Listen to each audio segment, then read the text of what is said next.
পরশু আমার জন্মদিন, সেদিন অফিসে ছুটি, তাই ভাবছি পার্টিটা অফিসেই দেবো।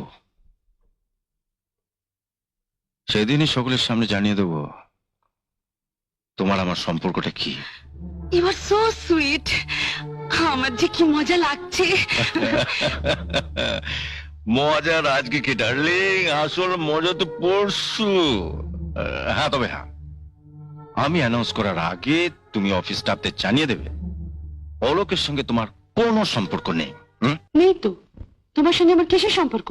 কি বলছো তুমি? এতদিন মেশার পর আমি কি শুধু তোমার সঙ্গে মিশেছি নাকি?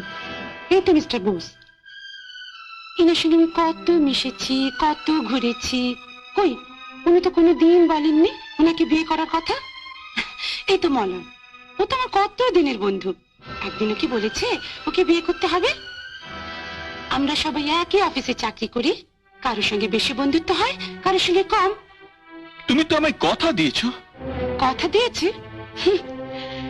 কথা তো তুমিও দিয়েছিলে মিনতিকে। এত বছর ধরে যাকে তুমি ভালোবাসলে তাকে। রূপালী, আমি যা কিছু করেছি তোমার জন্য করেছি। রূপালী, আচ্ছা তুমি বলো, আমি যে পজিশনে আছি সেই পজিশনে থেকে কোনো গায়ের মেয়েকে বিয়ে করা যায়? আপনারাই বলুন না, বিয়ে করা যায়?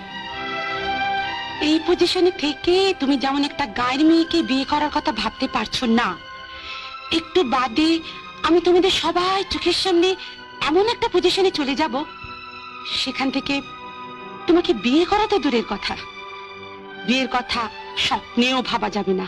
তুমি তুমি আবার নতুন করে কোন পজিশনে যাবে? আমি বলবো না, স্যার এসে নিজেই সবার সামনে বলবেন। স্যার বলবেন?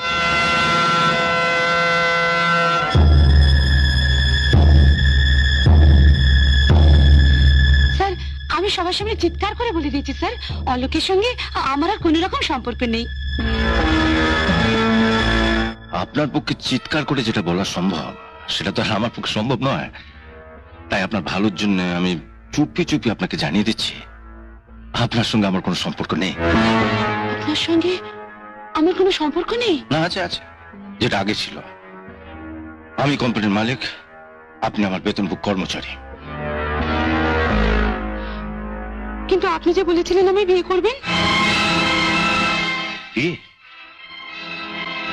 আপনার মতো একটা মেয়েকে বিয়ে? জঙ্গল দিয়ে যেতে গিয়ে মিনতির পায়ে একটা কাঁটা বিঁধেছিল। সেখানে না ছিল কোনো ডাক্তার, না ছিল কোনো যন্ত্রপাতি, তাই বাধ্য হয়ে কাঁটা গাছ থেকে আরেকটা কাঁটা তুলে নিতে হয়েছিল, মিনতির পায়ে বিঁধে যাওয়া কাঁটাটা তুলে নিতে। তার মানে আমি। Shut up! আপনি তো জানতেন অলোকের সঙ্গে মিনতির বিয়ে হবে, কেন মানতে গেছিলেন এই বিয়ে?